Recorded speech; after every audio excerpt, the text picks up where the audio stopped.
సాంకేతికంగా షుగర్ వ్యాధిని 2 రకాలుగా విభజించడం జరిగింది. Type 1 diabetes, type 2 diabetes. Type 1 diabetes లేదా టైప్ 1 డయాబెటిస్ మెలిటస్ విషయానికి వస్తే ఇది జెనెటిక్గా లేదా వంశపారంపర్యంగా వచ్చే అవకాశం ఉంది. ఈ రకమైన డయాబెటిస్ వచ్చినప్పుడు శరీరంలో ఇన్సులిన్ ఉత్పత్తి కావడం పూర్తిగా ఆగిపోతుంది. అలాంటప్పుడు బయట నుండి ఇన్సులిన్ను టాబ్లెట్స్ లేదా ఇంజెక్షన్ల ద్వారా శరీరానికి అందించాల్సి ఉంటుంది.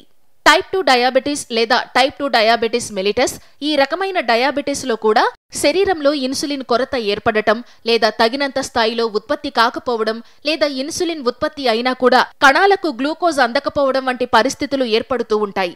మరికొన్ని సందర్భాల్లో అప్పటికే కణాలకు గ్లూకోజ్ చేరి రక్తంలో అదనపు గ్లూకోజ్ పేరుకుపోతుంటుంది.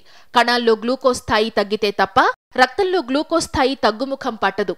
కణాల్లో నిల్వ ఉండిపోయిన గ్లూకోజ్ కరగాలంటే వ్యాయామాలు చేయాల్సిందే. ఇవి డయాబెటిస్లో రకాలు.